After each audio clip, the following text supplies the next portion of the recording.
Mr. DJ Rose, Verkeezy, and C's. Welcome you to the No More Black Tears podcast. Black tears that's heaven sent. Barack the first black president. I love my black skin. I love walking in black excellence. Black power, let's represent. All black, that's evident. I'm sure MLK and Malcolm X both didn't die for the hell of it. Strap a seatbelt, go and sell the land. What makes you think that we would sell our land? We wouldn't sell out now. What makes you think that we would go ahead and try to sell out then? No more black tears, black on black kids. Love us as is, love with passion. Paying black bills, learning black skills, making black meals. Black is backing. Big shout out to Fred Hampton. I'm black and proud like I'm James Brown, but I ain't doing no acting. My people here from the motherland. This podcast now active.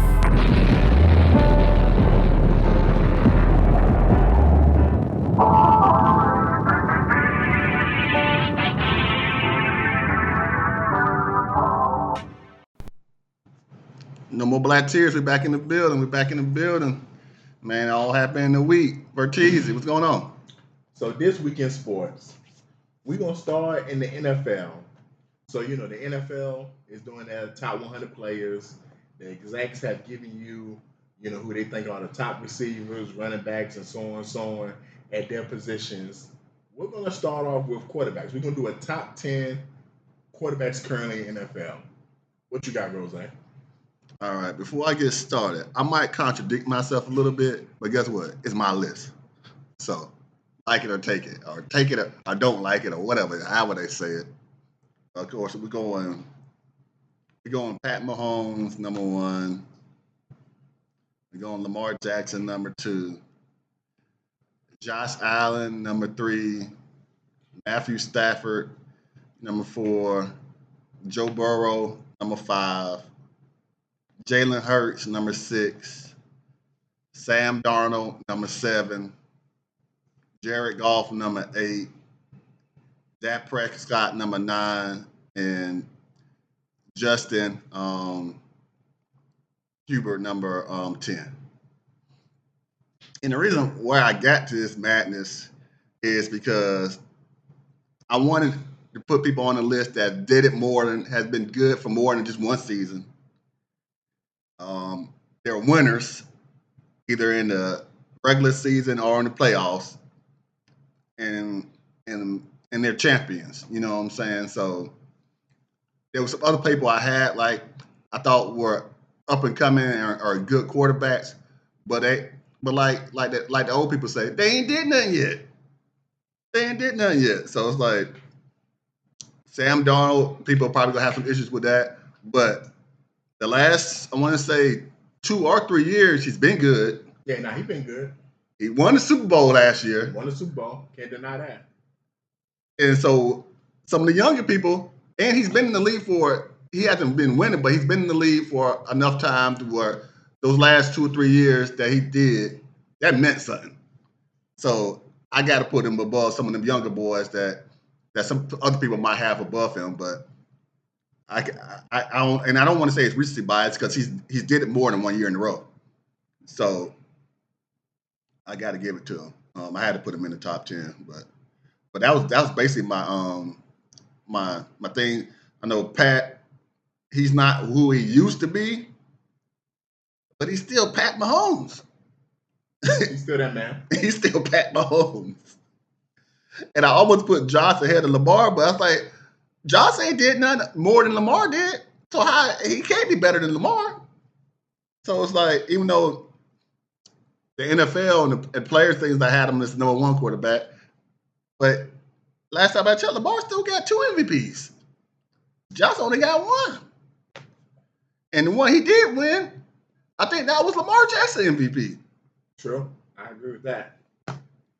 And Matthew Stafford, but he got Super Bowl. He's been doing this his whole career. So that's basically how I rounded out. And Jalen, people was down. I remember before we last year, I think me and you, Verkeezy, was talking about Jalen Hurts, and I was like, after he won the Super Bowl, I said he's gonna have a down year. He was like, no, I don't think he's gonna have a down year. I said, I just feel like he's gonna have a down year. And he had a down year, and I almost didn't put him up there, but I had to because he won the Super Bowl and he went to 2 Super Bowls. And he outplayed Mahomes in the losing effort, but he's been to 2 Super Bowls and he won 1. half this list can't say they did that. That's facts. So you got to be on it. You got to be up there for me. And Jared Goff, he's been in one Super Bowl where he lost, but he been putting them numbers. You want to call that losing? They did lose. They lost, but yeah, it sucked, but they did lose. You ain't score a touchdown. They did lose. But he put up numbers, and Dak, when he's healthy, this is gonna be the contradiction because it's like, oh, but what's his name? Buddy from Washington. He was hurt. Daniels. Yeah, he was hurt last year, but he had some amazing year before that. Yeah. But Dak's been hurt, yeah. But Dak, when he plays, he's always one of the top of his position. They might not win all the time, but he's always one of the top of his position. And same with Justin Herbert. He always wins in the regular season. Never does anything in the playoffs, but he's always putting up numbers, and he's always one of the top in the number section. So that's why I had him at number 10. We got the same first six, to be honest, man. The same exact six, man. The big three: Mahomes, Lamar, and Allen in that order. Then I was thinking about 4. I bumped Burrow out that 4th spot. For the last couple years, Burrow's been in that 4th spot, but you keep getting hurt, my nigga. So I got to bump you for the nigga who just won the league MVP, Matthew Stafford.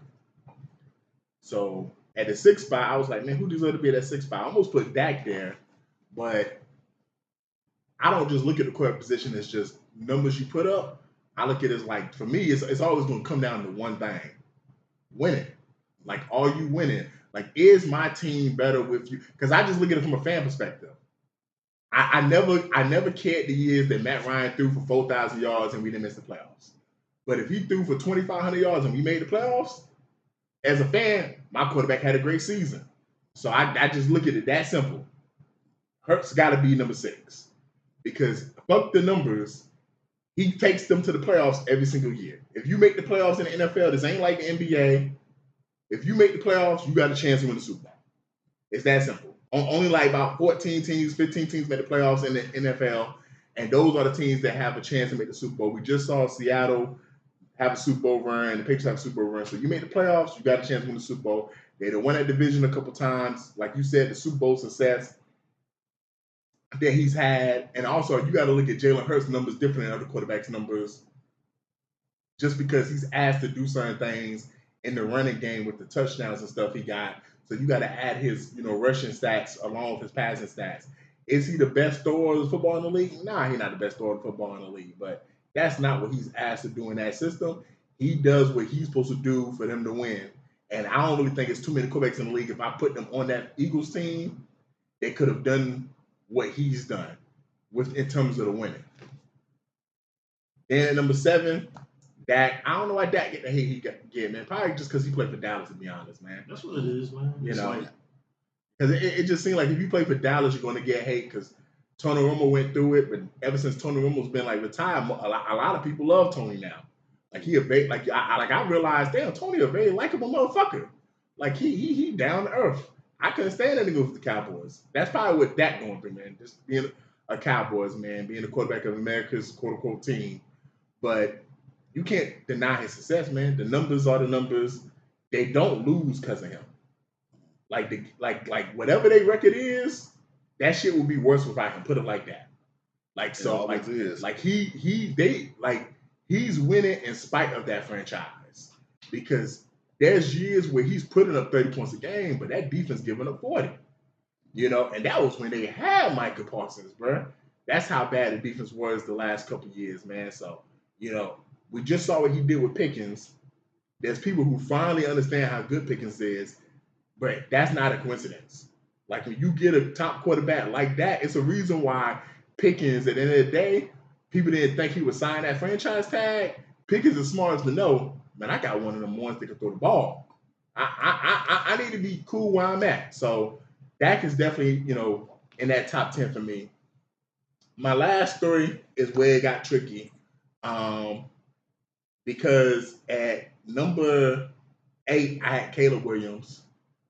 I got 2 young quarterbacks on my list. Because I feel like both the young quarterbacks had good rookie seasons.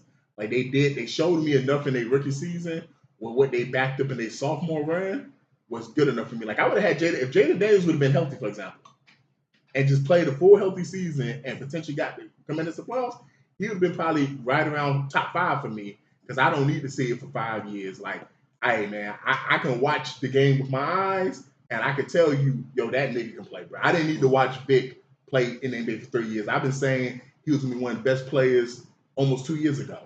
So I can tell you right now, like Caleb is probably gonna be a top 5 quarterback in the next 3 years. He's gonna be top 5. Like what he did this year in winning time. Like in winning time, when it was time to win games, like when he looked bad the first 3 quarters, but in that 4th quarter, he would turn it on. The plays that he made in the playoffs, especially, man, them 2 throws against the Rams, man, was just, to be honest, those probably the best throws you're going to see all season, man.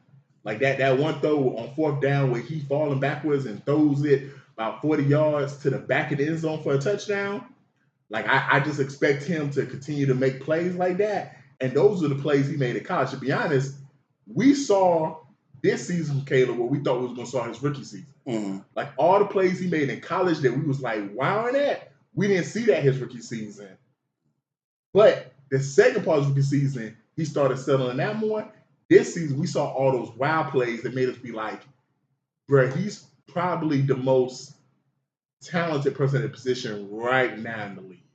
In terms of, like, he's going to take that torch from Stafford and Mahomes in a couple of years of the quarterback that makes the most wow plays.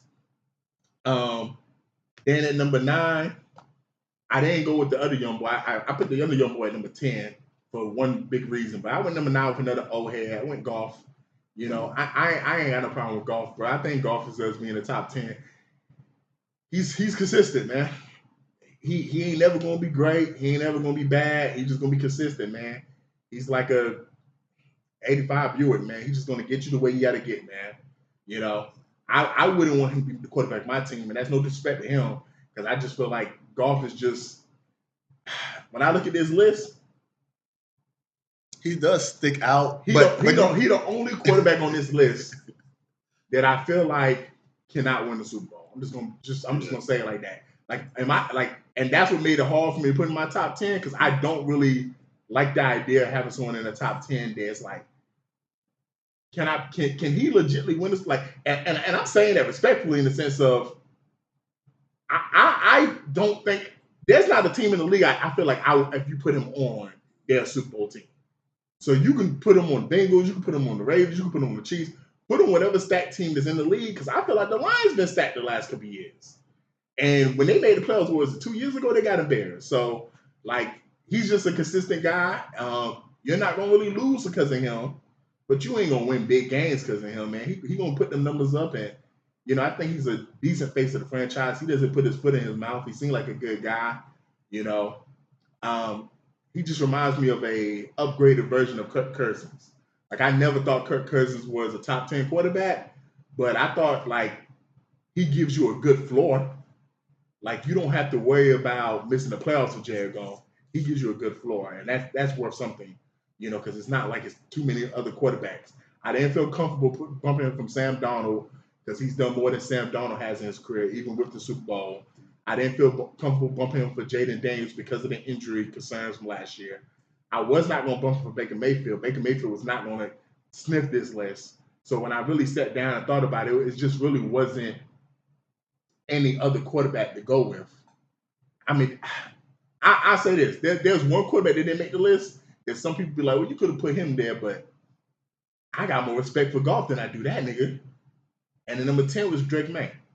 Same thing as Caleb Williams. Like, but first of all, before I even get to the same thing as Caleb Williams, the man almost won the MVP last year.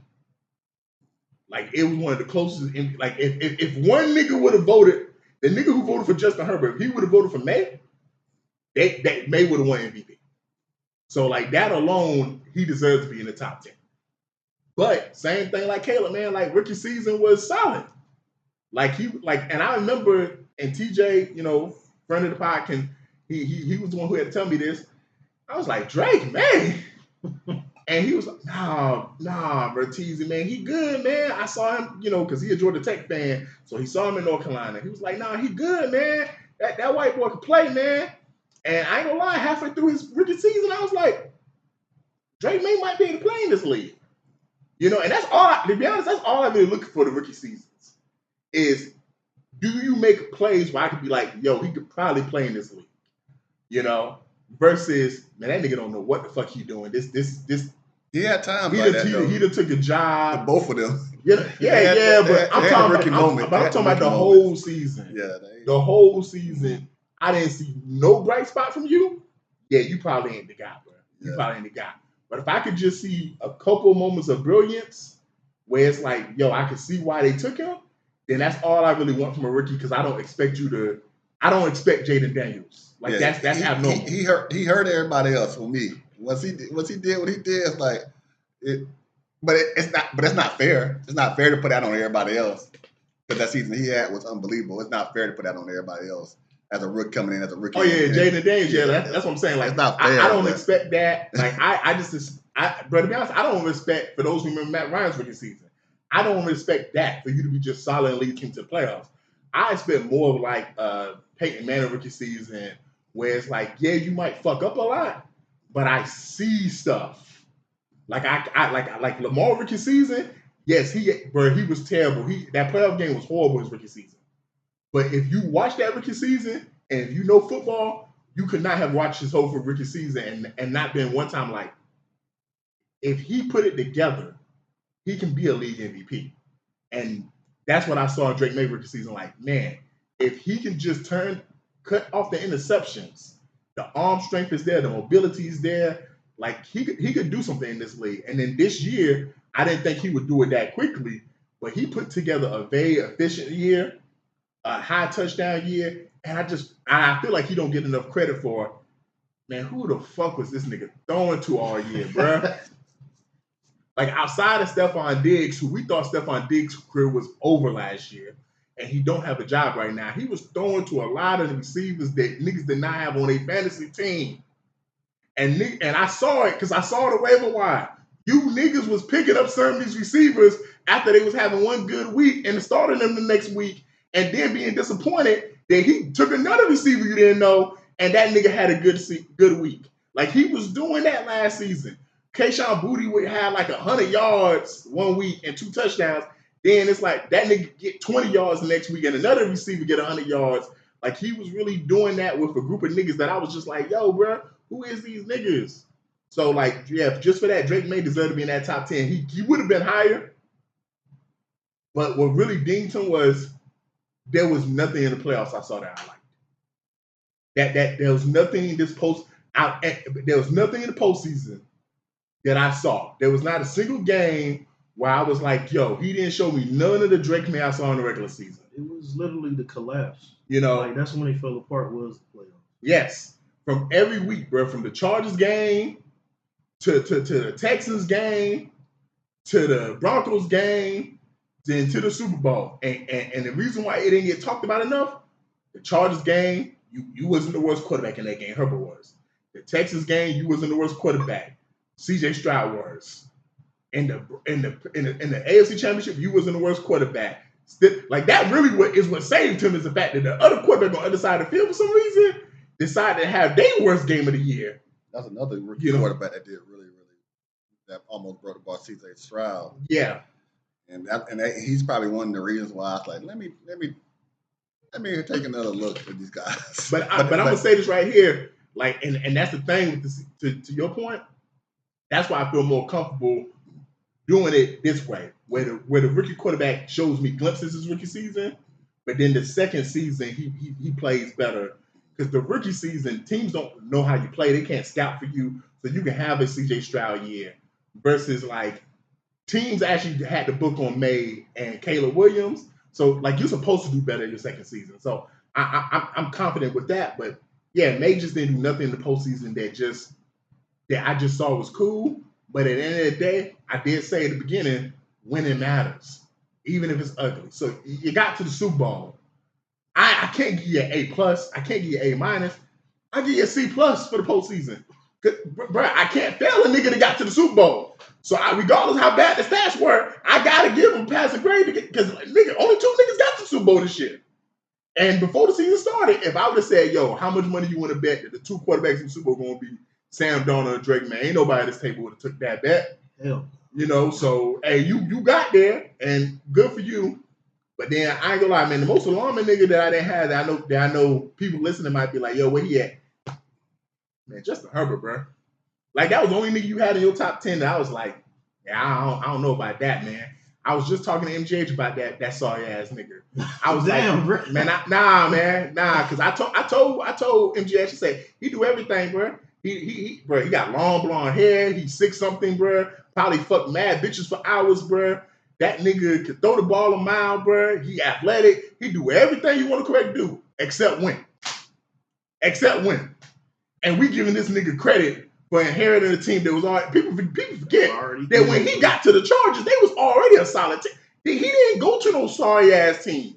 I feel like people making it seem like he did what Trevor did, or he did what CJ Stroud did, or he did what Caleb did. No, stay consistent though. But no, bro, he went to a team that had Mike Williams and Keenan Allen as a rookie when he was a rookie. That was already like Phillip Rivers handing him a team that was already legitly talented. He took over that team, and then they started bringing in more pieces when those pieces basically got old. He's like, this might have been the first year where where he might not have had the most talented team around him, but he got Harbaugh as a coach. Like I give Harbaugh more credit for those wins than I do Justin Herbert. Like I'm just saying, like y'all, like you're not gonna get me to believe this nigga's a good quarterback, bro. just cause he's 6'3" and can throw the ball a mile, man. The numbers say he's a good quarterback. What numbers? He wins and he puts up the numbers in the stats. You talking about 0-3? The stats In the playoffs? Hey, what if When they Lamar? make it to the playoffs. Lamar got a playoff win. But he looked terrible too. Nah, bro. Look. And And that's what I hate about these conversations with numbers, because I watch the games. I'm watching Lamar with Zay Flowers as the number 1 receiver. And before Zay Flowers got there with no real number 1 receiver, having to throw the ball to Rashad Bateman in the playoffs. And I'm watching Justin Herbert throw the ball to Keenan Allen and Mike fucking Williams. Where's them at? And Austin fucking Eckler. He had Austin Eckler. Austin Eckler was a top 3 fantasy running back, bro. Where they at now? I'm just saying, if he was black, we would not be giving Justin Herbert this credit. Like, hey, he put up the numbers. If he was black, numbers. all we would do is talk about the fact he don't win, bro. Like Justin Herbert is that he gets that white pass. Because he's kind of like Trevor Lawrence. But Trevor Lawrence just don't win. But he's kind of like, and Trevor Lawrence done won more than Justin Herbert. So I almost put Trevor Lawrence in there because his year last year that he had last year. Trevor Lawrence better than Justin Herbert. Yeah, so I almost put him above him. You should have, because you should have. But he hasn't been as consistent as Justin Herbert has with the numbers. You know why he ain't been consistent as Justin Herbert? It's the same reason why I kind of was hesitant to put golf in my top 10.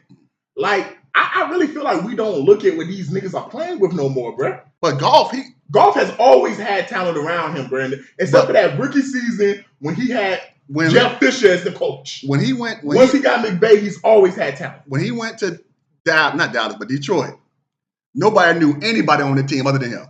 Yeah, bro, that don't mean they didn't have talent. But nobody knew who they was. Because they wasn't good. But right, Amar St. Brown is a top receiver. James Winston's a top receiver. Gibbs is a top running back. He didn't always have Gibbs. Now Gibbs, I give him that. But St. Brown, when they drafted him, everybody was like, I don't know about this guy. I don't know about Same thing with JSN. We didn't know about JSN. He went to Ohio State. But I'm just saying, like, yo, the fact that those guys are still talented, we're not gonna make it seem like golf made these niggas now. I ain't say he made them. But I'm just saying that's what you imply when you say we didn't know these niggas. No, I'm saying we didn't know these niggas. We didn't know these niggas was gonna be this good. I'm talking about St. Brown. Yeah. We didn't know he was gonna be this good. But he is amazing. And then they spent a first round pick on Sam Laporta? Year before last. Yeah. So bro, it's a lot of first rounders on that roster, on that offense, bro. Mm-hmm. And he had one of the best offensive. Like, bro, they've always had talent in Detroit once he got there. That was not a talent-ridden team like Trevor But Lawrence. were they winning? Was they winning? Nah, Detroit's just a terrible franchise. But when they got there, did they win? That's why I got Goff in my top 10. No, that's why I got Goff in my top 10 because he does what he's supposed to do. Like what I'm saying is, if you do what you're supposed to do, I'm gonna give you credit for that. But if you don't do what you're supposed to do, yes, you're gonna lose points for that. Yeah, like, ain't nothing wrong with that. We not like when you say you almost had Trevor Lawrence, I'm telling you, you should have had Trevor Lawrence. Because look at Trevor's team that he's had in Jacksonville the last couple of years, and then look at the team that Justin Herbert's had his whole career. You cannot tell me those teams are equal, bro. Right. Those teams are not equal. So out of both of y'all lists, I'm gonna give y'all three picks. Who are when I say MVP, I'm not saying they got high stats or the most wins. Who is essential to their team? Like, they can't take all the other talent. The team need, like, it's only two quarterbacks. They are the heart of their team. It's only two quarterbacks in the league. Heart of their team. And it's the first two quarterbacks that we named. Those are only two quarterbacks. All these other quarterbacks, if you was to put another quarterback in their position, the team would be fine. And that goes for Josh Allen. That goes for Josh Allen. If you put Goff on the Bills, they'll make the playoffs. If you put Goff on the Chiefs or the Ravens, them niggas draft in top 5, man. Those are only two quarterbacks that I look at the league, and I just say to myself, I don't care what the team has around him. Is he healthy and will he play the whole season? And if that's the case, they got a chance to win the Super Bowl. All these other teams, all these other quarterbacks, I'm literally looking at like, yo, is the offensive line good? Is the defense good? Or do you have receivers? I'm looking at all that stuff. That's why I don't believe in the Bills this year, because I don't think they upgraded the receiver position and the defense the way they needed to do. But if you put Pat on that Bills team, I feel like they probably can win the Super Bowl. But, hey, man, going from quarterbacks, we got to talk about the position that chases the quarterbacks. So we're going to go to the top 10 pass rushers in the league. And since you started off with quarterbacks, Rose, I'm going to start off with pass rushers. I feel like the number one undisputed pass rusher in the league right now is Myles Garrett. If he's not number one on any list, the list is wrong. I don't need to hear the rest of the list, bro. It's like one of those tests where you come in the classroom and the first thing says read the whole test, and then the last question is turn in the paper and sign your name. Then the shit wrong, bro. If you'd have filled out the whole test, the shit wrong, bro. If you ain't followed the first one. Number 2 is where it gets tricky. I almost had Max Crosby. And I'm going to say this. I look at all positions, and winning matters. And even though quarterback has the most power to win, winning matters, and what you do for your team matters. And that's why I got Will Anderson number 2. Because they've been a top defense since he's been there. And I'll keep it stacked. When people forget, they took C.J. Stroud with number 2 pick. Then they traded back into the first round to get, what was it, the 3rd pick, Rose? They took Will Anderson top 5. I did not love that move. Because I didn't love him coming out of college. What he's done in the NFL, bro, a lot of them Bama players on defense have not done what we thought they was going to do. But what he's done, man, hey, man, salute to him, bro. I think he's the second best pass rusher in the league, man. That man is an absolute monster. And him and Danielle Hunter, they got a chance to take that team to the Super Bowl. C.J. Stroud, you got to get back in that top 10 conversation because the Texans need you, buddy. Number 3, Max Crosby. He's a spicy white boy. Yeah, he's a spicy white boy. It's something about his swag. I like his swag for the most part, man. You know, I can't really tell if he's racist like Nick Bosa, but he's definitely said nigga like Nick Bosa has. I know Max Crosby has said nigga before. You know, he's on camera saying it. What you talking about? Yeah, he did say it on camera. You know, but Max hard R. Or was it a little ugly? But Max Crosby, Max Crosby, you know, another thing I look at is if you're on a bad team and you still stand out, that matters, man. And the fact that Raiders defense has been bad the last couple of years, but it just seemed like he's the only player you got a game plan for, and every single year he gets 10 sacks. It's almost like Myles Garrett. Like, yo, how are you getting 10 sacks a year where no one else on that team is a threat. Like that just shows me a level of dominance that he has. Number 4, and he could have been number 2, man, had he just stayed healthy all year. Because I ain't gonna lie, he showed out when he got traded. He was in the Defensive Player of the Year conversation. To be honest, he probably would have won Defensive Player of the Year if he stayed healthy. And that's with Myles Garrett breaking the sack record. Like, I think that's something that needs to be mentioned. Myles Garrett won Defensive Player of the Year on a losing team. But Michael Parsons probably would have won it if he could have just stayed healthy. Because the way he transformed that Packers defense, they became like a number 1 defense, like, once he got there. Like, there was games where I'm watching them, and they are just stifling offenses, bro. I can't remember if it was Monday night or Sunday Night Football. I just remember it was a marquee game against Detroit. And that Detroit offense could not move the ball. Jared Goff had no time to throw. First time they played, or the second time? The first time they played. That they made that Detroit offense I think it was a Monday night. Ugly. It might have, because it was a marquee game. Because I remember the next day, that was the game where everybody was like, oh shit, this Packers defense is probably a Super Bowl level defense. And then when Micah got hurt, you see the defense just wasn't the same, man. Like I said, had he stayed healthy, he would have been higher, but unfortunately, I got to anticipate the injury. Then number 5, I got to go with the nigga who got paid, Jeffrey Simmons, man. Like, as an overall interior defensive lineman, man, he's one of the best in the league. He's doing it for a team that's not very good at times, and he's still very dominant. And it's just, and I think it's just some of these positions when you can be dominant and the team's not that good, that's just a level of focus that a player has to have. Number 6, he almost made top 5, and we was talking about him before the pod, Chris Jones. And his regular season numbers just don't be spectacular. But what does it for him is it's the postseason. Every postseason, if you go back to every time the Chiefs make the playoffs, Chris Jones makes a play in that fourth quarter that is the reason why that defense stands up, bro.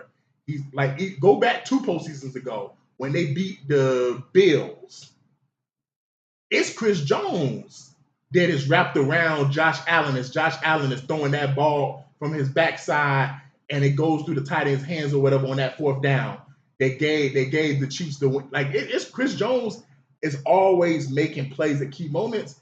And that's another thing about like some of these rankings for me is, do you make plays when I need you the most? Because you can be a receiver and get 1,800 yards in a season. Nigga, can you get 60 yards on this drive? I need you to get, bro. We need to get in the end zone. Can you do what Cooper Kupp did in the Super Bowl? If you do that, then you deserve to be in my top category, bro. Like, that's what I need, bro. Like, in that Super Bowl, Aaron Donald, bro, he didn't do a lot that Super Bowl, but I can tell you what he did do. When Joe Burrow on that 4th down tried to get the ball, as soon as the ball is hyped, Aaron Donald said, boom, it's over. So Chris Jones be doing that every time. If you watch the Chiefs postseason, he's always the anchor of that defense, and he's always making plays when they need him to make plays. Number 7, he was in the top 5 for some years, man, but injuries kind of plagued him, bro. You know, but when he's healthy, man, it's hard to keep him out top 10 because when he's healthy, he's undeniable, man. He's undeniable. Nick Bosa. Like, Nick Bosa is one of them guys, bro. He's dominant, man. He's fierce. You know, he gets after the quarterback. He stops the run. That 49ers team is different when he's healthy. Like when you ask about the quarterbacks, like, there's probably the 2 players on that 49ers team that's just different when they're healthy. If Christian McCaffrey healthy and Nick Bosa healthy, that team got a chance to do something special every single year. Number 8, going to the Super Bowl champs, Leonard Williams. I was happy to see Leonard Williams get the love he got this year for winning the Super Bowl and get the recognition because he's been good for a while in the league. He's been a good interior lineman for a minute in the league. And he's one of those linemen that can do the rare thing where you see him go from DT to edge rusher. And he can do both very well. And I like that versatility in him. He's definitely a player like, you know, that I would love to have on the Falcons, bro, because he stops the run, he gets after the quarterback, and, you know, unfortunately, like with some of these niggas on this list, he's probably the one that's the least heralded. He just don't talk a lot like that. You just don't know about Leonard Williams unless you're just watching him play because he's not going to really, do too much shit that's going to really catch your attention. So you just got to watch him and see how good he is. My favorite player on this list, and I think he got a chance to be the number one player in a couple years. You got to get your head out your ass, dog, man. Jalen Carter. You got to get focused on football, dog. Because he's probably the most talented player on this list, man. Like with his size, his speed, his athleticism, his strength, his tenacity, and he reminds me of Ndamukong Suh in the sense of you could tell he a mean son of a bitch. You could tell he do not want to be friends with the offensive lineman. He do not want to be friends with the running back on the team. He do not want to be friends with the stream then when he wanted to be friends with Dean. Dean? I mean, shit, nigga, he a young nigga, bro. He a young nigga, so he gonna do young nigga shit. But on the football field, you can tell, like he'll step on a nigga hand. Shit, we seen him spit on that. So you can tell, bro, he just a mean son of a bitch on that football field. And even in 2026, I like my defensive players to be mean. It's two positions I like to be mean. I like defensive players to be mean, and I like my offensive line to be mean. I want you to go out there and hurt the other team, man. I don't want you to seriously injure a nigga where he can't play no more the rest of his career, but just take him out the game. You play just take him out the game. And Jalen Carter, one of them niggas that if a nigga was to get on the stretcher, I might be like, you know what, he did that shit on purpose. But that's okay though. You just can't be spitting on niggas and doing dumb shit, bro. It's going to take you off the football field because you're too valuable a player, and the Eagles need you to continue to be a great player. He got a chance to be the number one player on this list. And then my last dude, it came between two dudes,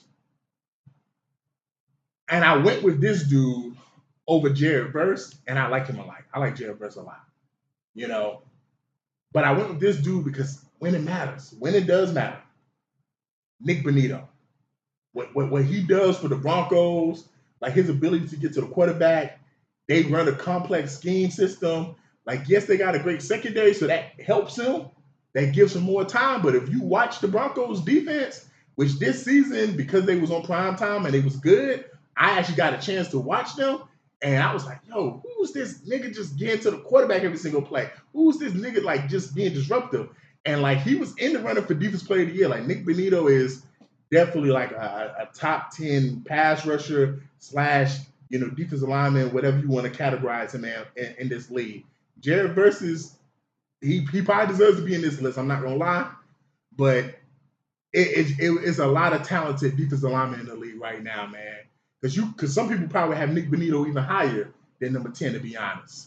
I know TTK listening might be like, yo, he deserves to be top 5. I know he's a Broncos fan, but a lot of these guys I listed, man, they do so much stuff. There's certain players like a Jeffrey Simmons and a Leonard Williams. They might not be as good as pass rushers as some of the niggas I named, but their ability to stop the run is they're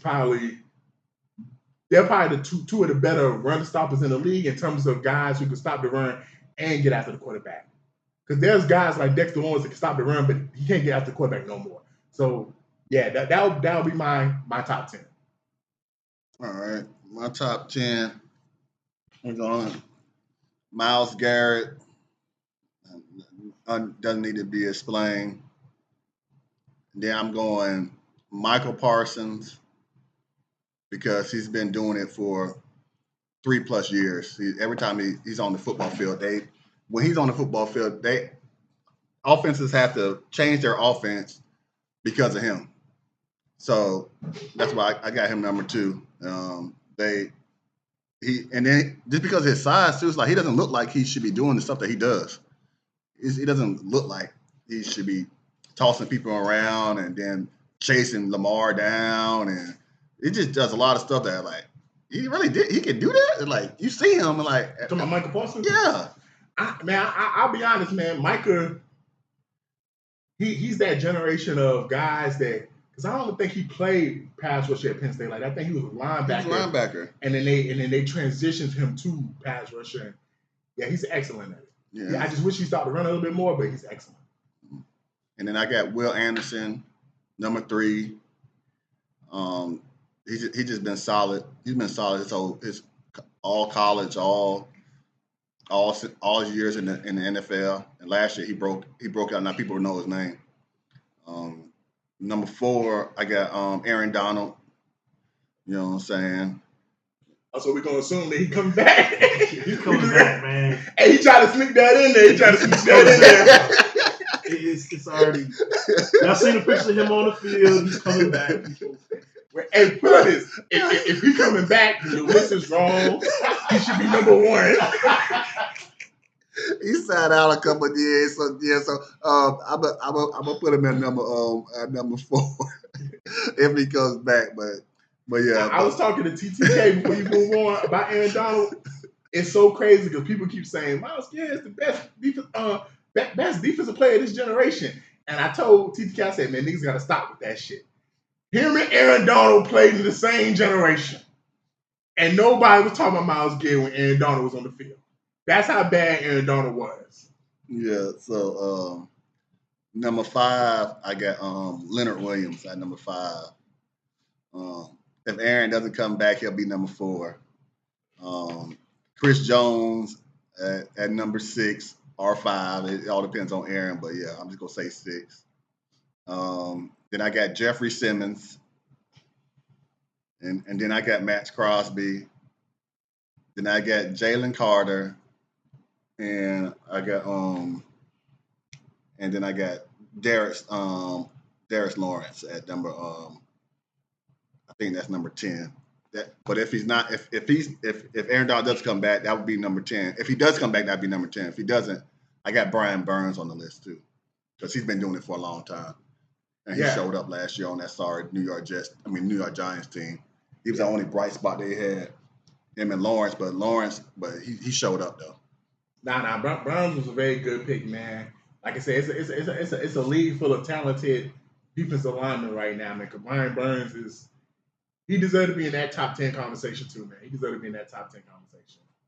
You know, and next to Lawrence, he'll have a chance to solidify himself back in the conversation if he can put together a good season with Cincinnati and bring that defense, you know, a little bit better than what it is. If he can improve that defense, then there'll be a lot of people that will be talking about him because eyes will be on him in Cincinnati.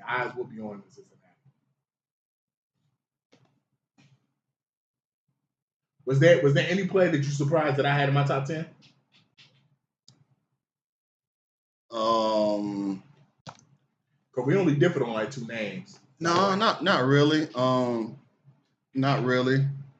I almost forgot about Michael Parsons because I watched him some in college. So I see him as linebacker, but he is labeled defensive end. Yeah. So I wasn't in. He kind of slipped my mind for a little while, but no, because the guy from the Broncos, I almost had him on my list too because I seen him play last year, and he did pretty good. Only thing about him, like I seen Broncos games before last year. It's like he was new to me last year, you know. So yeah.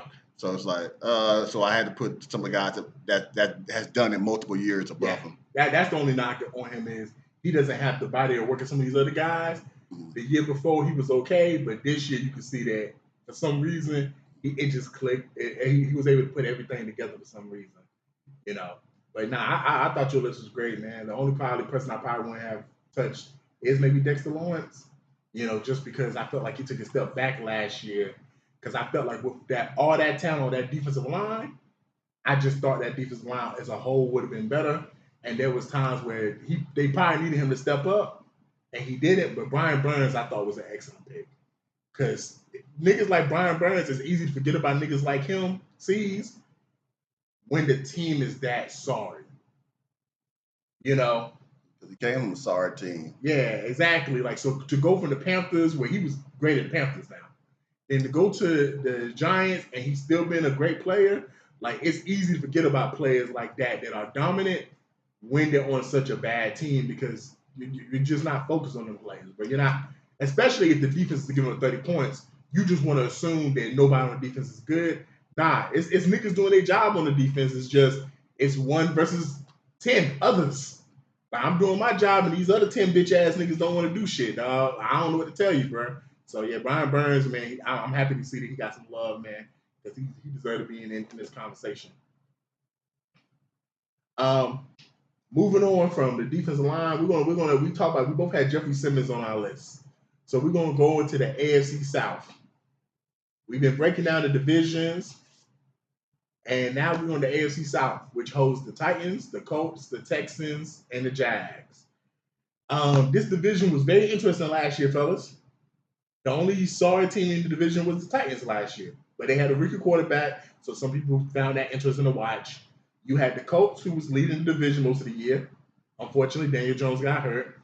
Then you had the Jags, who took a stronghold on the division and won it, even though the Texans, going into the last 2 weeks of the season, had a chance to win it. And then the Texans had the most success in the division because they actually got to the second round of the playoffs, unlike the Jags did, even though they was a higher seed. So this is a very interesting division that we're finna talk about. So, what additions happened that stood out to you, Rose? And when I was looking up additions, and fun fact, this division was pretty quiet in the offseason compared to the other divisions. Probably the biggest one was Cordell Tate going to Tennessee, giving Cam Moore somebody to throw the ball to. And I want to say they still got that BAN on their team too, don't they? Calvin Ridley? Yeah. Yep. Okay, so he got some weapons on the outside, you know what I'm saying? So it all depends on if Calvin's on his medicine or if he's betting. So it's like I'm trying to think, because there's another receiver on the Titans. Because right now they listing Calvin Ridley as the third option. Okay. Yeah, Cordell Tate won. Damn, I wish I knew who the second guy was. Oh, he got that guy from. He was good last year, but he's a young guy too. But he was I can't think of his name right now. You probably look him up and see, but he played all right last year. He was a good fantasy player last year, but he's not a real known player. He might have came from either Minnesota or San Francisco. It might have been Minnesota he might have came from. Wan'Dale Robinson. Okay. Oh, Giants. Came from Giants. Yeah, Wan'Dale Robinson. Yeah. Because the projected depth chart is supposed to be Connell 1, Wan'Dale 2, and then when I saw Ridley at 3, I was like, God damn, really, you done fell off that bad, nigga? You got to stay on the meds, man. Stay on your meds and stay off the phone. Yeah. He'll be all right. Bama bump. One of the Bama bumps like you was talking about earlier. But I'm interested in seeing is because Cam Moore, he had more. I want to say he had more bad moments than he had good moments last year, but he was still must watch TV. So and that's what I look for as rookie quarterback. Mm-hmm. There was a couple of times last season where they showed his highlights, and he had one throw that he made on the opposite side of his body, rolling to the opposite way. Like it looked just like the throws he used to make in Miami, and I was like, okay, the fact that you can make that throw in the NFL, like you could potentially be something. So he showed me just enough where I'm like, if they put some talent on that team, maybe they'll be good. Yeah. Second, maybe.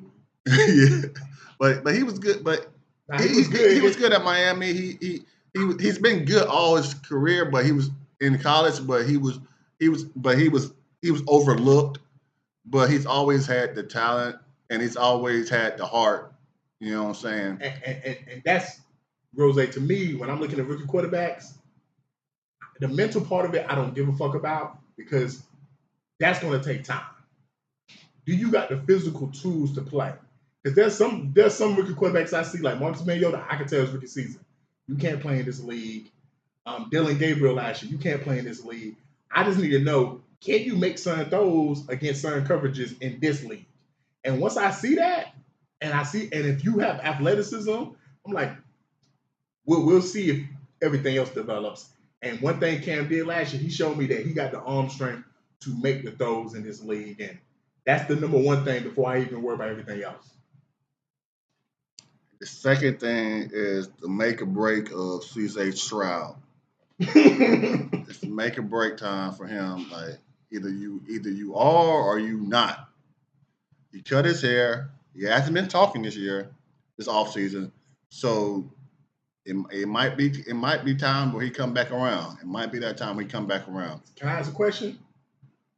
Let's say he just does what he did the last couple of seasons outside of his rookie season, but because he's made the playoffs every year, and they make the playoffs again.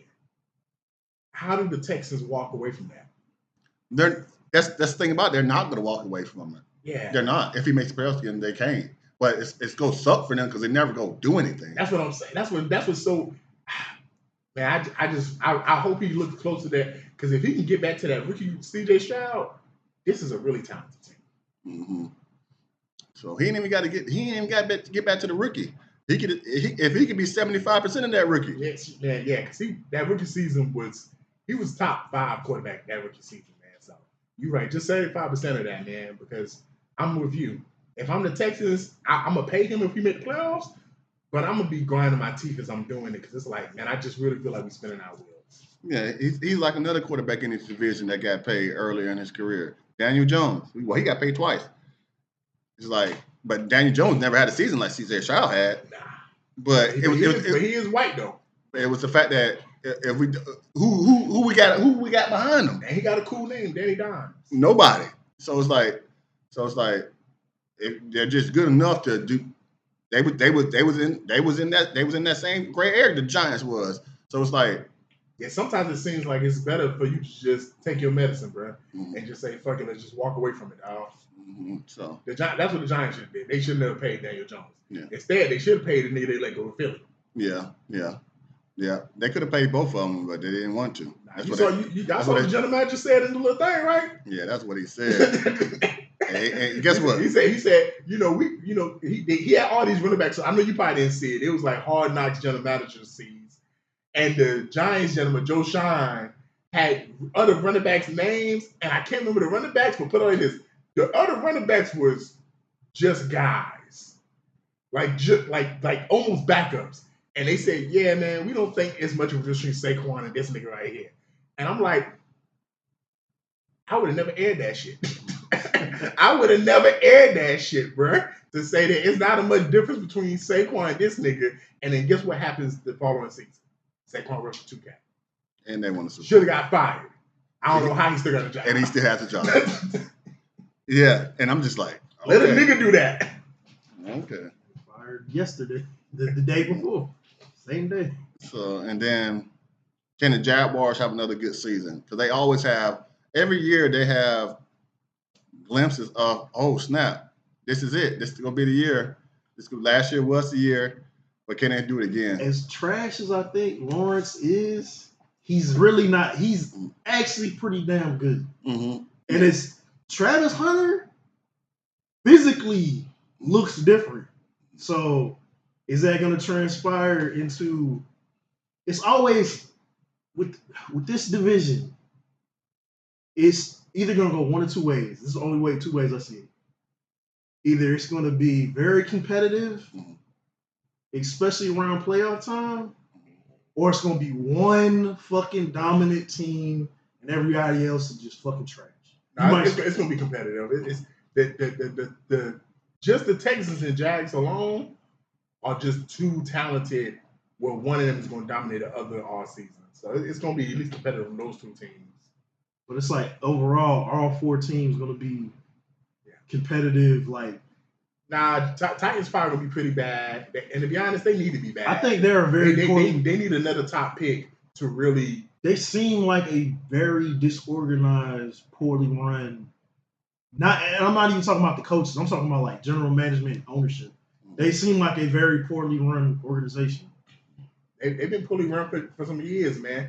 They had Derrick Henry for 10 years and you couldn't do shit. So they've been poorly run for a long time.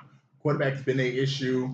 They traded A.J. Brown to the Eagles and gave the Eagles the Super Bowl. So, they signed Julio thinking they was going to get something out of him, years ago. So, we'll see what they do. But the other three teams, definitely the Texans and Jags should be competitive. The Colts is just going to get good quarterback play. I'm gonna take the Jags coming out there. I think I'm gonna take the Jags out of that. Man, I'll say this right here, man.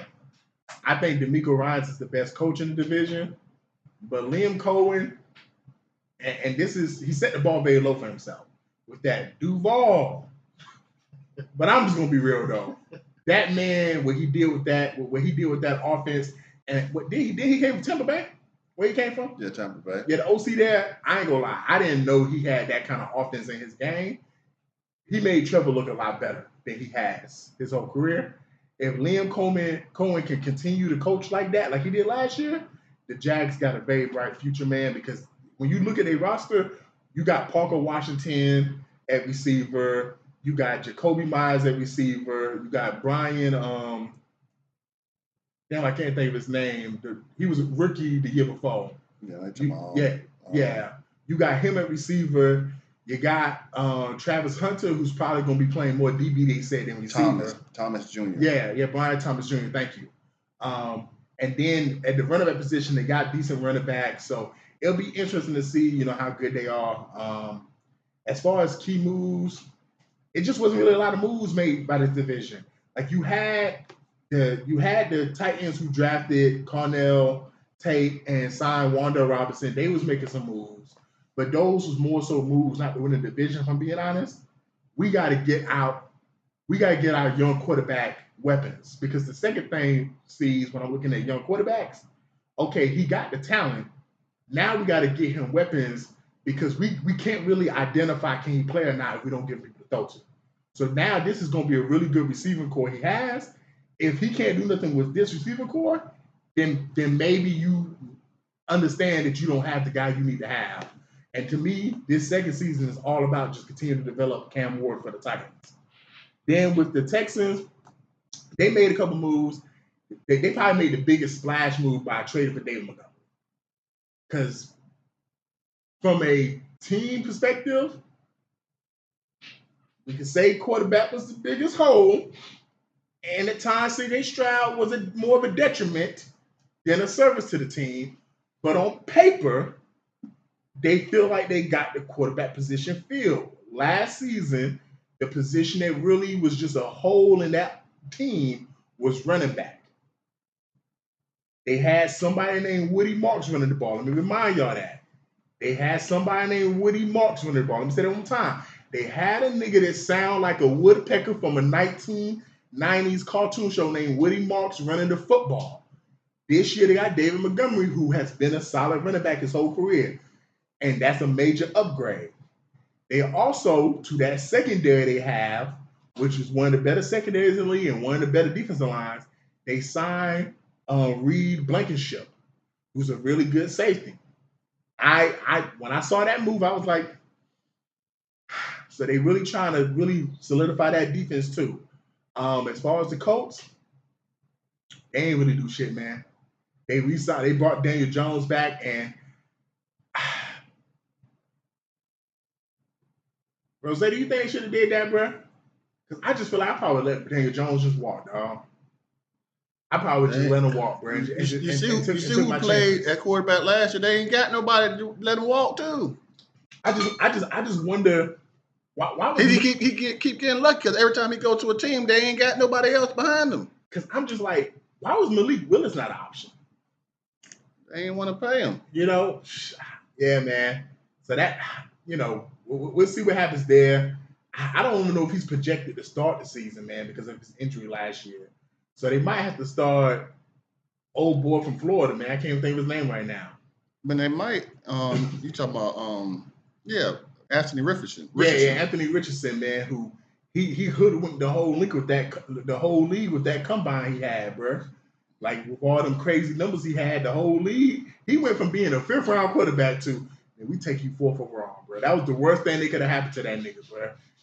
When that nigga, I knew he was gonna be good. When that nigga said, I'm a mix between Cam Newton and Lamar Jackson, I said, pack it up. That ain't knowing, it was when he said, because he actually is a mix between them. Because if they was retarded. Nah. When he said, man, college is harder than the NFL. Yeah, I ain't gonna lie.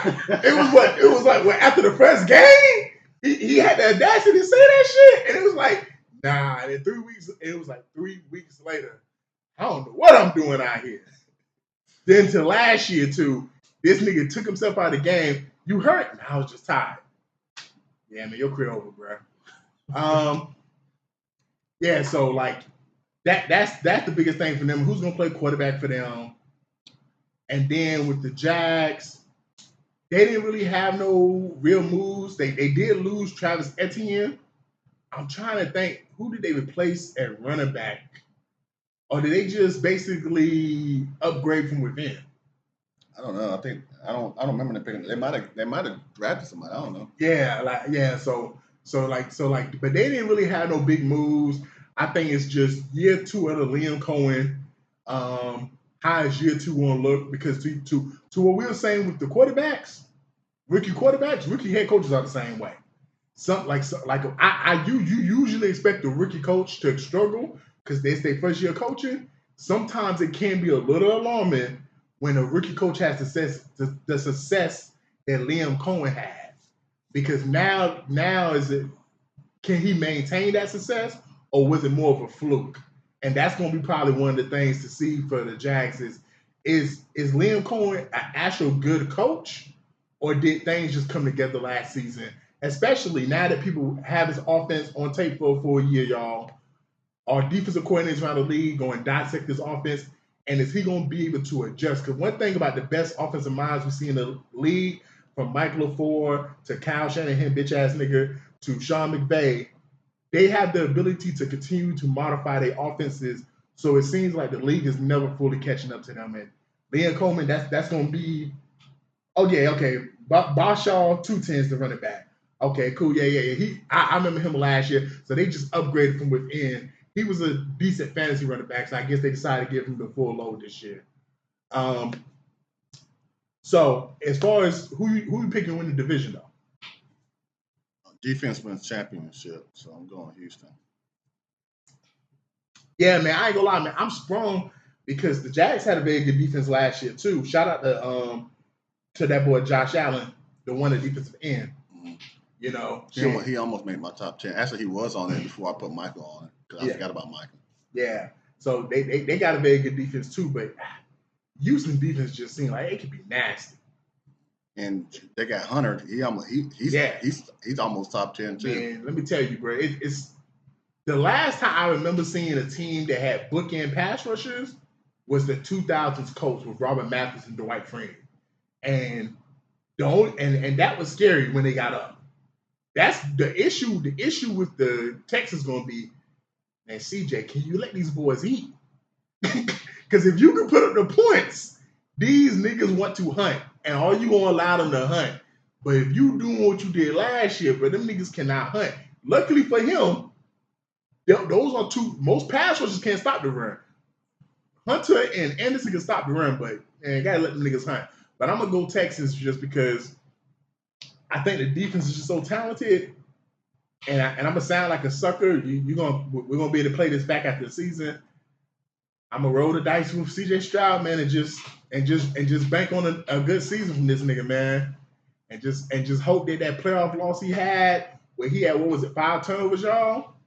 Just 6. God damn, 6. God damn.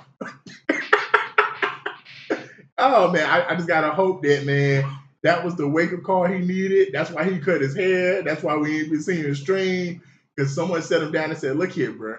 And they just kept showing him the turnovers after turnovers after turnovers, because that game was so ugly, bro. It was like every time he committed a turnover, you kept thinking, man, he can't do a worse turnover than that last one. And then he was like, hold my beer, and he'd just do some shit where it's like, hold on, I've never seen this before. So, I'm gonna roll with them, man. We're gonna close it out, with our over-unders with the AFC South, like we've been doing. It's not a very impressive win total for this division. Last week, we pretty much I think every team was at least 9.5. This is different. We're going to start with the Titans at 6.5. Under. God damn. How many they won last year? Shit, probably like 4. Okay, they'll get 1. They get 2. They get 2 more. They won 6 games. Colts 7.5. Over. Jags 8.5. Over. Texans 9.5. Over. Yeah, I thought this was very interesting because so it seems like they predicting someone's going to win this division with 9-10 wins. So I would have to look at the schedule. They must have a very tough schedule out of the division. Very tough out of division schedule. Players: CJ Stroud, 3,599.5 yards. Under. 22.5 TDs. Over. Nico Collins, 1,074.5 yards. So you need 1,100. Basically 1,100. I go over.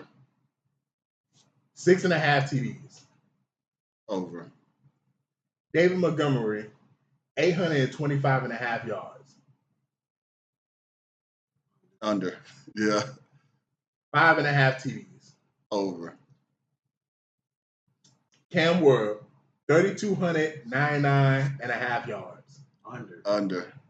18.5 TDs. Over. Cornell Tate, 799.5 yards. Over. 4.5 TDs. Over.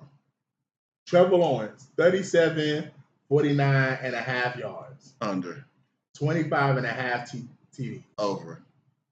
Brian Thomas Jr., 725.5 yards. Yeah, he had a rough season last year, I ain't gonna lie. Oh, under. And it's sad because his rookie season was amazing. 4.5 TDs. Over. And we're gonna go with probably maybe what some people would consider the best player in the division. Jonathan Taylor. 1,249.5 yards. Over. 11.5 TDs. Under. What's up with them numbers, bro? Like He was the man last year. No, but I'm saying the TDs were like the yards. That's a lot of touchdowns, though. Like, damn, Oh yeah, man. But you gotta remember, bro. Last season, me and TTK was talking about prize picks. Halfway through the season, it got to the point. If you do prize picks, most time a touchdown's a demon. You had to do 2.5 for Jonathan Taylor to get demon. Like they was expecting him to score 3 touchdowns in a lot of games, and What, he had 18 total last year? I think he had 18 total, and he had like 3 games with 3 touchdowns. Yeah, well, against the Falcons, he Yeah, had 3 yeah, bro. Against the Falcons, bro. Let me in tell the you, second half. that shit was so crazy because I think I was going against Jonathan Taylor that game, and in the first half, I'm like, man, Leonard, keep holding that nigga. And the second half, man, that nigga busted through like Mr. Cole when he heard a bitch didn't want to give him no pussy. Like that shit was so goddamn crazy, man. Well, we're gonna go to Philly, y'all, man. We're gonna wrap everything up with Goat James. So he finally decided to announce where he's gonna play. He said he's gonna take his talents to the city of brotherly love, the Philadelphia 76ers. What's y'all initial thoughts of this move? I really did not expect him to go to Philly. I thought he would have gone back to Miami. Miami was decent in the playoffs. When I heard he was going to Philly, the first clip. I'm glad it was the first clip I saw. The first clip I saw literally was Allen Iverson standing next to LeBron back in the play All-Star game. That was in the locker room or like in the hallway. And he said something. It was like, yeah, I called it back then. And I'm like, you didn't call shit. But it's like, hey, I'll allow it because you're AI. I'll allow it. AI knows all. Yeah, AI is AI. But I mean, with this lineup and then the other additions they've made, the East Coast is the most competitive it's been in probably fucking 15 to 20 years. This is the most competitive the East has been. Man, I'm be honest, man. Me and my brother TK were saying to what you say about the East, from top to bottom, the East is better than the West. But that top portion of the West is still better. Yeah. Like them top 3-4 teams of the West is better than anything the East got. But from A to Z, yeah, the East is very solid, man. Every team put like this, the playoffs in the East is going to be entertaining to watch, unlike this past year. As far as the basketball, let me tell you, I was shocked too because I thought it was going to be Golden State or Cleveland, Golden State or Cleveland, Golden State or Cleveland, Cleveland, Golden State, Cleveland, Golden State. I just can't see him going back to Ohio, man. I didn't see it. That's his home. I was just not expecting Philly, man. But man, when I talked to my brother TK this morning, man, we both said the same thing. And the reason, and I guess this is my fault for not seeing Philly's option. The best basketball option was Philly. He wants a fucking ring. Like when you look at all the rosters that was realistically available for him to jump on, the best basketball option was Philly, and it wasn't close. I just did not expect LeBron at 42 to even be making basketball. I thought he was going to try to be close to his family. I thought he wanted to play with people he wanted to play with, like his friends. Ohio right here, man. PA, Ohio ain't that far. But I'm just saying, man, I just thought, like, because I thought Golden State, because he stay on the West Coast, he can still see Bronny, he can still see Bryce, who's in Arizona, or he go to Cleveland because he probably has a home in Cleveland, like where of course he has a home in Cleveland, and that's where he's from and everything. So I just thought, okay, he's not making a basketball decision. This is probably gonna be just more comfortable, and he just doesn't want to go to some place where he's gonna be losing, and he will win both those places. But if I didn't think he was even trying to win a ring, he can win a ring in Philly. Do I think it'll happen? No. But with Tyrese Maxey, Jaylen Brown, BJ Edgecombe, who had a very good rookie campaign last year.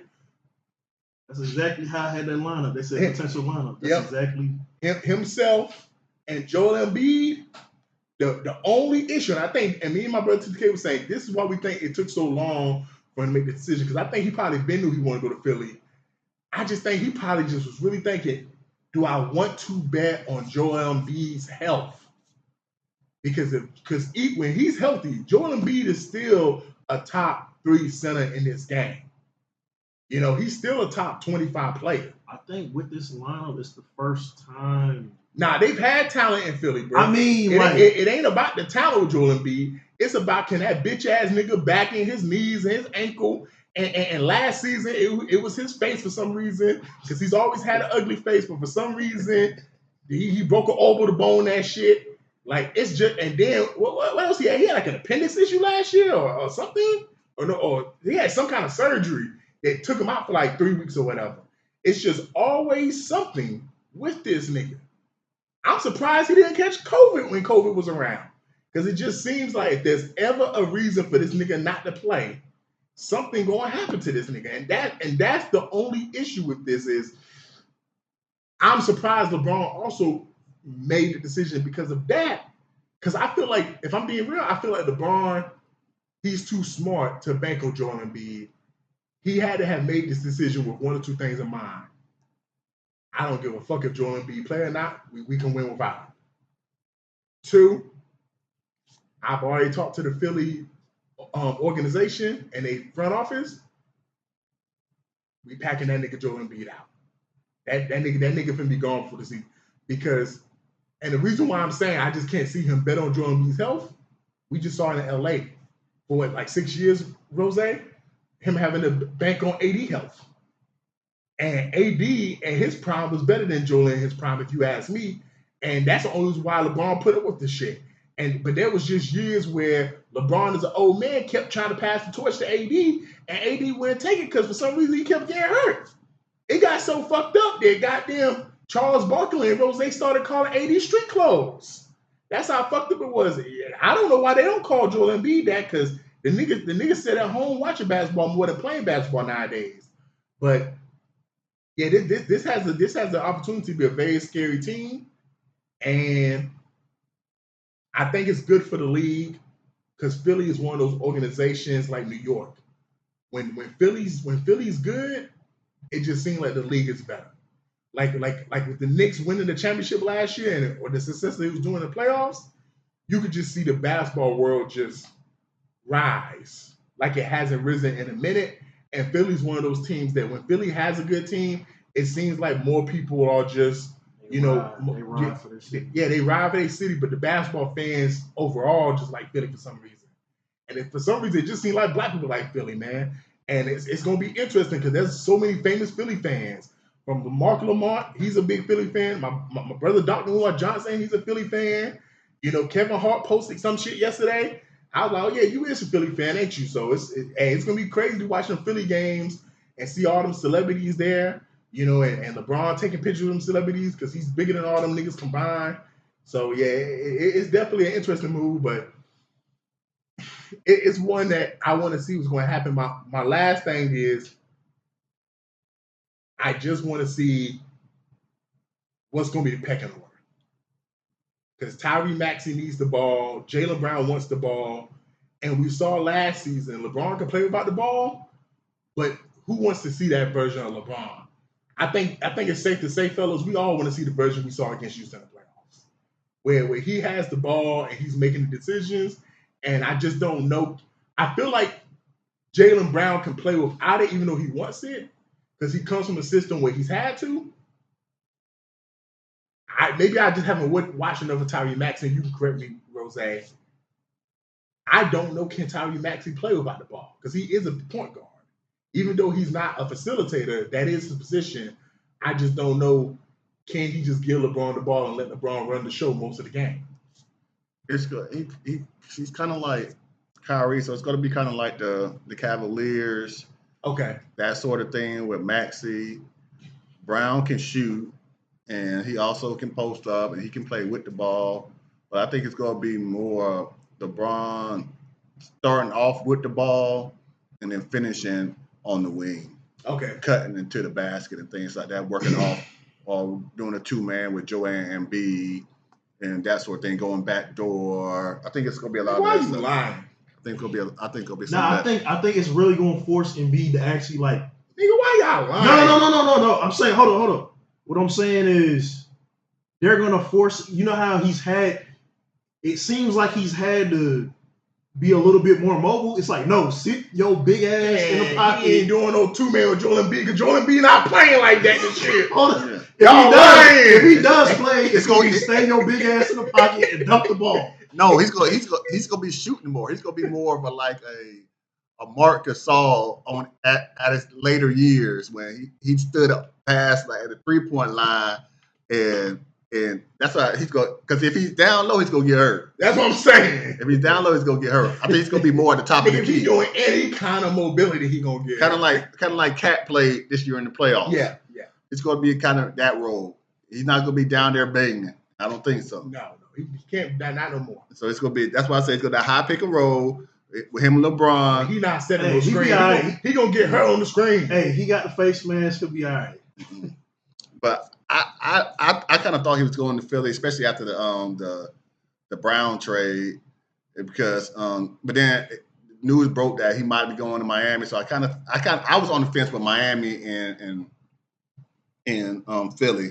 I mean, we was at Red Shark the other day. Buddy told me take my jersey off, take the LeBron James jersey. He said, "Where he going?"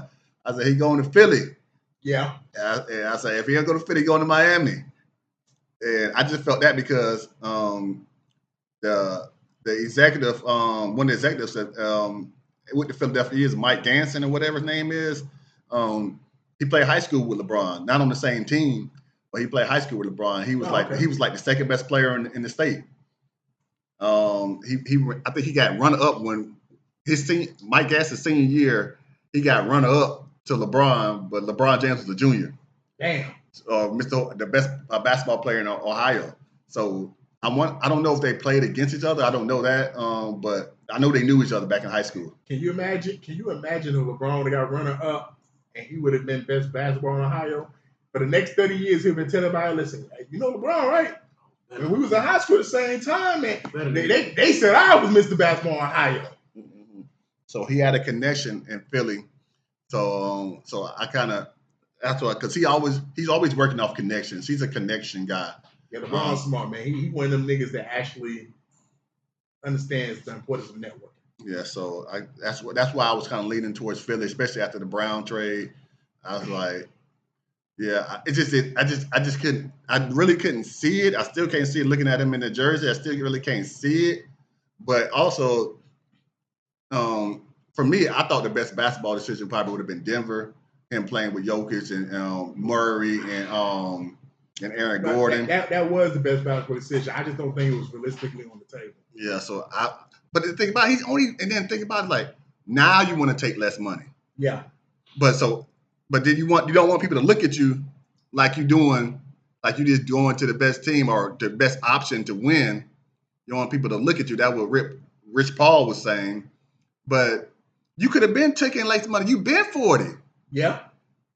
You've been 40. The Lakers could have been a lot better if you would have been there and they could have got a big man, but you wanted the money.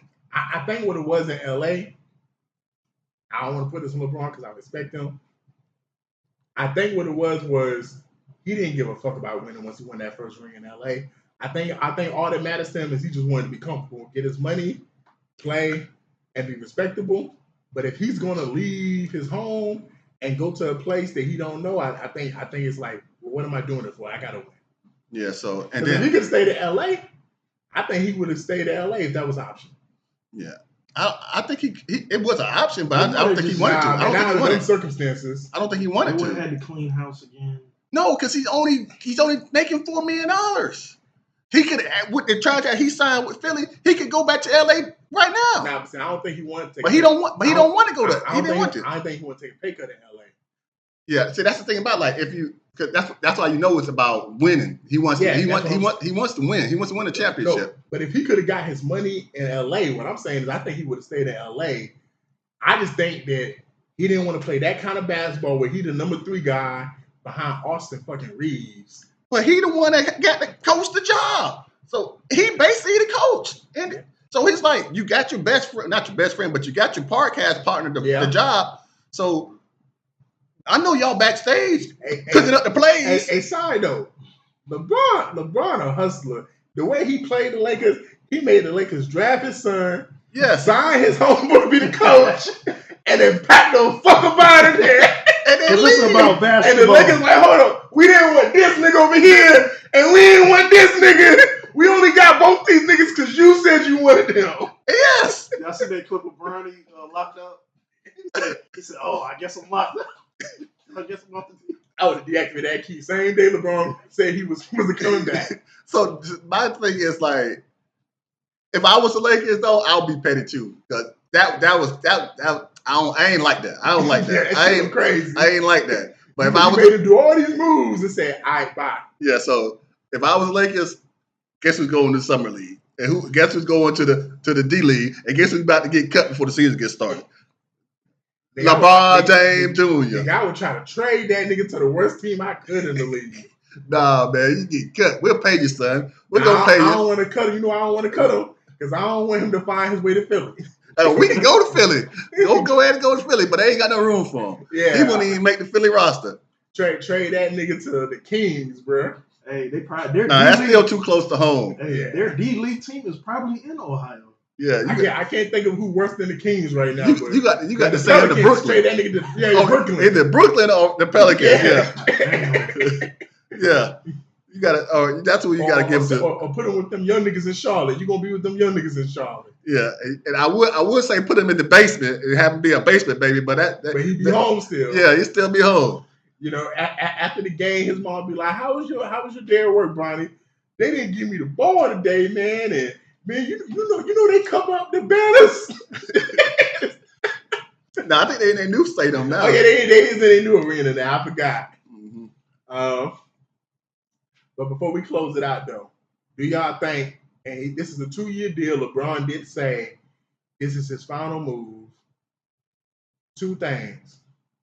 Do you think LeBron should have did like a big announcement, being his final move, or was it handled the right way where it was just low key? It was handled the right way. Because that last time, we all remember that Miami shit. That shit was, if you were a fan, it was great. Like, the hardcore fans, they probably loved that shit, but for this nigga to sit there and talk for 2-3 hours and then events, like, I'm taking my time to South Beach. I'll be honest. I feel like it was the right move. It was. That nigga should did something on Netflix, bro. Something live on Netflix where he had all the different hats sitting there. He had Rich Paul, Max Kellerman. They talked for a whole hour about why each place is a good place, and then Kevin Hart. Then they slowly Kevin Hart there jump in. And Kevin Hart hand him a jersey or some shit, and he's like, you know, hey, I'm coming to the city, you know, Jalen Hurts. I think he should have made a spectacle of it, bro. Because I ain't gonna lie, I would have subscribed to my Netflix and watched that shit for an hour. Yeah, go James, go James. I think he did what we thought he was gonna do. The World Cup was over. They talked about it, but we talked about it. I think we talked about it on the pod. It was on the pod or after the pod. It's like he's gonna wait till the World Cup is over. A couple of days left when there's nothing else but baseball, and then he's going to announce it. And that's exactly what he did. He's saying that like he's an attention whore. That's exactly what he did. Because he could have been announced it, but he had to wait because I think that it was Sunday. He didn't have to wait. No, he had to wait. He had to wait. I agree with that. He had to wait. Because he's like, I wanted it to be all about me. So it's like it was no reason to have it would have been cool if he would have did it on his podcast or something like that. Yeah, that would have been dope. That would have been cool. But yeah, he did what I knew what I felt like he was going to do. But we talked about. He's attention whore. He wanted all the sports people to talk about him for an hour, and because I think he announced it Friday after some of the talk shows had already went off. So now they got to talk about it Monday. So all weekend long they gonna talk about it on their podcast and shit. And then on Monday it's gonna be the first thing. Get up. Everybody talk about. So hey, what's new? Last question. He got 2 years. Everywhere LeBron has been, I did not say this during this topic. I'll say it in a moment. He has brought a ring to every place he's played. Does Philly get the first ring that they've gotten since, I want to say, 82? Does he bring a ring to Philly?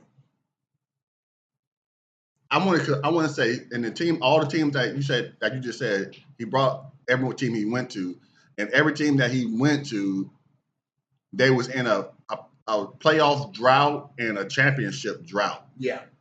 And I want to say, I'm gonna say yeah. They're gonna win the chip. I don't know if it's gonna be this year or next year, but yeah. LeBron gets ring number 5. It'll probably be next year. I want to say it's gonna be next year. Last year, everything going out on top like Peyton Manning.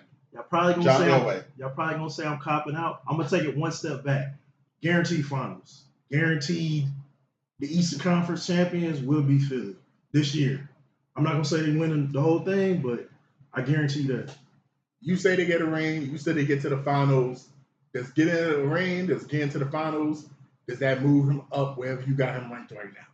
Nah, he's at where he's gonna be. Yeah. Okay, so he can win a ring these next 2 years, and there's no higher he can go. Nah. No. Is that because he's already at the top of your list, or is it just, man, he just can't do shit to pass whoever is in front of him? He would have to fucking win MVP. He would have to break like 3 stats, literally, for me to be like, okay, this nigga is different. But he's already fucking in my top 3 of all time. He's already 3. So winning 5 rings with all different teams. There ain't shit he can do to change who my all time. Gotcha. Ain't shit he can do. I think he's already at the top of lots of people's list, and I think he's at the top of his list. And I think that's the only list that matters is his list. Yeah, but for you personally, like would winning a ring move you up for him? I don't think he can go any higher than where he's at on your list. So he's already number 1. No, he's not. He's not, because as a basketball player, yeah, he's the best basketball player. That with Jordan was different. Like Jordan. But as a basketball player right now, he's got all the numbers. You know what I'm saying? All the accolades. He's been to the championship with the most sorriest teams. He's been there so many times. If you playoff numbers. If you said best player besides, like, are you just saying, like, when you saying all that, is that just to say, like, man, bro, another ring wouldn't really do nothing? I think it'll do. For old heads, it'll help his case, so young people will have more say, oh yeah, but he did this, and Jordan never did this, and this. Because I got him third right now on my list. Yes. And another ring, because I'm different than y'all. Another ring, depending on how that ring looked, he could probably get to number 2, maybe number 1, depending on how that ring looked. For me personally, it's nothing he can do. Maybe break them 3 stats. Like, he would literally have to, like, have another breakout year where he scores the most points, he wins MVP, and they win a ring his first year in Philly. Like, he literally has to break those. Those are hard to do. When you're already my 3rd person, so it's Michael Jordan, my favorite player of all time, Kobe Bryant, number 2, LeBron James, number 3, and AI, number 4. So, out of those 3, I don't see him coming before Kobe. So if you can win a ring, be the best player on the championship team, and this is no offense, I know some people gonna be mad at this, and Joel Embiid is not a real factor. Like if Joel Embiid is either not on the team because he's injured or is traded for just some role players, then yeah, I probably can move him to number 2 because he would have to be so great to do it, in my opinion, to win a ring. Only way he can be, because I got the same list as you, and I'm not a Michael Jordan fan, but just like the stuff that he did is like nobody has done that, and the stuff that LeBron did, nobody done that, and the stuff that Kobe did, nobody done that. And I'm just a Kobe's fan, so I'm just gonna have him at number 2. That's just how I feel. But the only way LeBron's go get over to 2, and if he win the championship and die afterwards. It's like God damn! It's literally all he's doing is this nigga want LeBron to win a championship. They're on the court as they hand him the trophy. Oh Lord! And then just pass out and like. And then Adam Silver says, he's the GOAT! Hey, am I wrong? Oh, boy. But no, it's just like, he could retire. He could have announced he was retiring. I've been like, he's stuck at number 3 for me. He is the 1 and the 2 and the top of this. They're the old generation, but it's Curry and LeBron were my top 2 current playing players.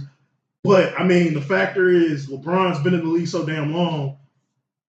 And Curry's done some fucking amazing things like we're not going to see for a long time. But it's like, as a fan, LeBron James ain't got to do shit. But it's just to cap his career. It's like, nigga, you got the $1,000 cup of coffee. What else could they add to? They'll say you'll never have. You could win $1 billion tomorrow.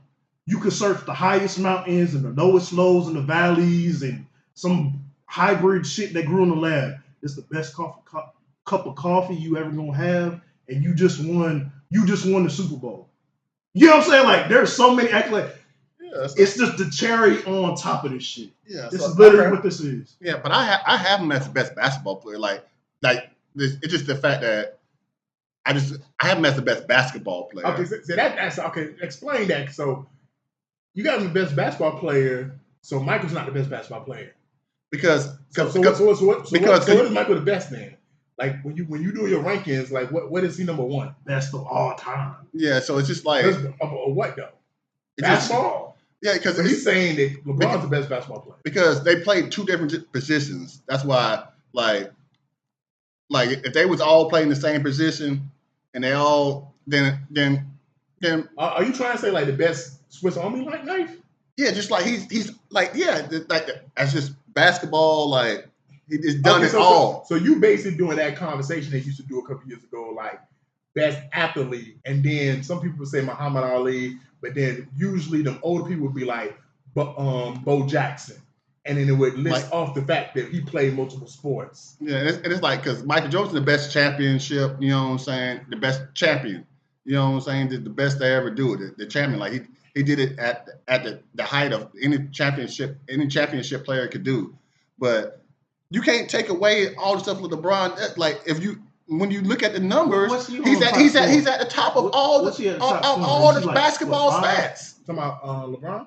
All-time points? LeBron number 1. Yeah, he's at the top of all, except for championships. He's at the top of all the basketball stats, except for like maybe assists and maybe in steals, maybe. It would literally have to be, LeBron would have to call us and be like, yo, I want y'all to come to the Philly game in the playoffs, put us in the skybox, and hook us up with some shit for me to be like, oh, this nigga's my number 1. The reason why he could potentially move over to me is because, like I said in my quarterback list, winning always is going to matter to me in sports. So him winning another championship would increase his legacy overall for me. It just depends on how did he win that championship. Was he the 3rd guy on the team? Was he the 4th guy? Did they get to the finals and Embiid went crazy and he just basically rode their coattails? Which I'm not mad at that. Anybody listen, I'm not mad if he does that because he's 42 years old, goddammit. Going to be 44 when this contract ends, I want to say. So, like, that is what it is. But if he can still be LeBron James, not the whole season, because that's just too much to ask, But in the 7-game series in the finals, where he's the best player for his team, then yeah, that would to me elevate him, more. And I think that's what we're gonna get with him being in Philly. He can't play. He's gonna have moments, a lot of moments where he's gonna look like nigga, that's LeBron. That's Bron. But he can't play that every single game. He's 42 years old. That's what I'm about to ask y'all. Like, does Father Time finally catch up? Yes. But I think he does what Tom Brady did. I think we never see LeBron look bad, bro. Because I think LeBron's never gonna allow us to see him look bad. And it's gonna be. And to me, I think that's. But injuries count though. Like Kobe and Michael fans are gonna hate this. It's so hard to underwatch the end of their careers, and I think a lot of LeBron fans, I'm a bird to decay. The one thing they would have over me, like me being a Kobe fan, is I had to suffer through the last 3 years of Kobe career, and watch somebody who I thought was the GOAT, be a shell of himself, and a lot of LeBron fans ain't gonna have to go through that. Like them niggas they were still getting buckets. It wasn't like they were scrubs. Kobe was averaging like 18, 17 points his final year. At least Jordan was. Jordan was averaging like 20 points, bro. And smoking cigars on the bench. But I'm saying you can't expect somebody that's been in the league that long to play at that high, every game, every week. Now, it's not a knock. It's just a simple fact of if you're a LeBron fan and you in his camp and you want to say he's the GOAT, like you will have that cherry on top of saying, yo, LeBron was 44 and still giving niggas the business the NBA, just like Tom Brady fans. A lot of Tom Brady fans would be like, man, Tom Brady ain't had no season like Peyton Manning with his arm was dead. Tom Brady, if you ask a Tom Brady fan, them niggas think he can still play. But they think Tom Brady can get there was a lot of games. There was a lot of games where niggas was on the sidelines getting iced and all that other shit. It's gonna catch up to you. They can't play the same way. I don't think LeBron from this planet, y'all. He's the greatest basketball player to ever play hold a basketball. But he still ain't the best. But so he the GOAT. But he might not be the GOAT in some people's. Yeah, nah, for sure. But he is the GOAT, man. He's the greatest basketball player to ever hold a basketball. That's what I say. He's got the numbers to prove it. I'll say this. He's probably the best complete player we ever seen. Mm-hmm. Like whole package. Yes. Yeah, but everything. But if you're talking about personal, like a personal list, we've already said who it is. But I think Kobe would bust his ass. He ain't gotta prime for prime. Bron ain't gotta do shit for me. You know what I'm saying? As a fan of him, I ain't always been like LeBron, who's the greatest player, blah, blah, blah. Like, when he went to the Lakers, I was like, I'm not a Lakers fan personally, but when he went, I was like, if I had tickets to go see that, I would have gone to the LA game. Man, you gotta understand, when him going to the Lakers was like that picture of the Crips and the Bloods tying their flag. But I'm saying, y'all fans, though. Man, that's how it was for Kobe fans. It was like, yo, we gotta unite with this nigga. And then, I learned to appreciate LeBron again. I was a LeBron fan the first time in Cleveland. I stopped being a fan when he went to Miami. But then him coming back to LA made me realize why I was a fan of his. Final thoughts, everyone. Man, hey. The Super Bowl happens every year. MLB playoffs, World Series happens every year. NBA championship every year. World Cup only happens every 4 years. We had it in America at a time where the president, not the most favorable guy.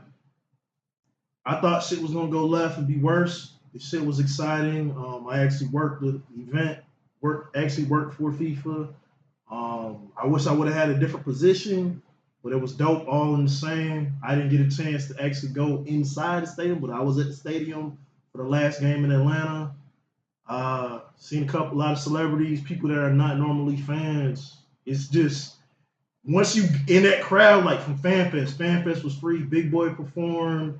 There were people from all around the world going all these cities: Dallas, Miami, New Jersey, Kansas City. It's just one of them things, man. It's a reason why it's $1 trillion industry, and it's like, if you're a sports fan or you just like being around people and events, get into it. On another note, Fox One, if you don't already have the app, download it. Sports is getting to be like a buffet. you can't just rely on one channel or a couple channels. You literally gotta have them all. Whether it's Disney, Paramount, ESPN, Fox, Peacock, you gotta have Netflix. You gotta have them. Prime. You literally, if you want to watch every single game, you literally got to subscribe or borrow somebody's shit to get it, or ride the Pirate Bay. But hey, it's really that year. It's cable. I ain't even call them 2.0 no more. It's 3.0. It's different to watch these different games. Got to be out. But hey, this is why we love sports, man. That FIFA just goes to show you. This is why we love the game, man. Whatever your sport is, this is why we love the game, man. Normally, I try to keep it to sports, man, when I do my final thoughts for sports, because I just feel like that's the theme of what we're doing. But I just feel like it's very important until we get closure, until we get clarity, that sometimes we talk about things, especially that happen in the Black community, and then we just never touch on it again, and we allow it to be forgotten. So what I plan to do is every week, whether it's in my final thoughts or just on an episode, got to remember Nolan Wells. Can't allow them to try to cover up what's going on down there. It is too important in society now. I know we are comfortable as Black people, and we always have these thoughts like it can't happen to my kids, it can't happen to people I know. But it just seems like every few months something's happening to our young people, to our Black people in the community. And I love the people that's online, that's constantly posting about Nolan Wells, that's keeping people attention. It's the reason why it took them so long to do the autopsy, because they was probably gonna try to sweep it under the rug, but because of all the attention it's gotten, it just puts everything on the microscope. So just continue to if you see a video with Nolan Wells in it online, even if you're the type of person where you don't necessarily like to watch that kind of stuff, just like and share it and just keep putting it out there, because we can't allow something like this to just be covered up as he just drowned when there's too many suspicious factors going on. Shout out to the Mamba. Gotta. Mr. DJ Rose, Verkeezy, and C's, welcome you to the No More Black Tears podcast. Black tears that's heaven sent. Barack the first black president. I love my black skin. I love walking in black excellence. Black power, let's represent. All black, that's evident. For sure, MLK and Malcolm X both didn't die for the hell of it. Strap your seatbelt, go and sell our land. What makes you think that we would sell our land? We wouldn't sell out now. What makes you think that we would go ahead and try to sell out then? No more black tears, black on black kids. Love us as is, love with passion. Paying black bills, learning black skills, making black meals. Black is backing. Big shout out to Fred Hampton. I'm black and proud like I'm James Brown, but I ain't doing no acting. My people here from the motherland. This podcast now active.